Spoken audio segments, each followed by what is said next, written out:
नमस्कार. आपण पाहत आहात जतचा आवाज. आपल्या श्रद्धेचा, परंपरेचा आणि सामाजिक ऐक्याचा खरा आवाज.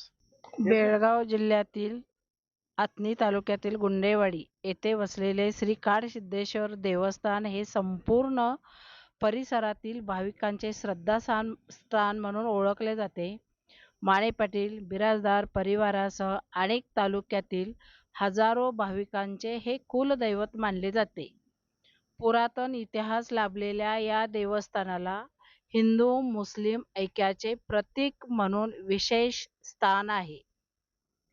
लोकपरंपरेनुसार श्री काडसिद्धेश्वर देवाचे जिवलग मित्र शेख सुलेमान होते, अशी दंतकथा सांगितली जाते. त्यामुळे येथे मंदिरासोबतच शेख सुलेमान दर्गा हे देखील भाविकांच्या श्रद्धेचे स्थान बनलेले आहे. श्री काडसिद्धेश्वर देवाचे दर्शन घेतल्यानंतर अनेक भाविक निसर्गरम्य झाडांनी ओढलेल्या शेख सुलेमान दर्गामध्ये जातात. क्या नाम तुम्हारा? चिंचेच्या विशाल झाडाच्या क्या सावलीत कौन सा देव है? वसलेले हे ठिकाण हाँ. शांतता इसकी क्या आणि खासियत है? भक्तिभावाने भरलेले दिसून येते.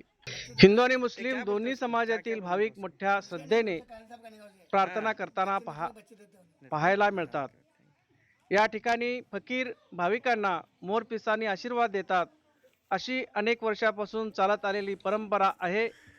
तसेच श्री काडसिद्धेश्वर देवस्थान ही नमस्कार. ती पवित्र पाण्याचा आशीर्वाद देण्याची हे कोणतं धार्मिक दर्गा आहे? प्रथा आजही जपली जाते. हाँ? श्रद्धा, भक्ती आणि सामाजिक सलोखा याचा सुंदर संगम येथे अनुभवायला मिळतो. दर अमावस्याला देवस्थान ट्रस्टच्या वतीने भाविकांसाठी भात, आमटी आणि गोड खिरीचा महाप्रसाद आयोजित केला जातो. त्यामुळं हजारो भाविक या ठिकाणी दर्शनासाठी येतात असतात.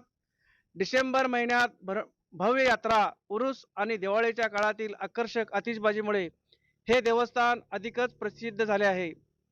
जागृत देवस्थान म्हणून ओळख असलेल्या या ठिकाणी वर्षभर भाविकांची मोठी गर्दी पाहायला मिळते.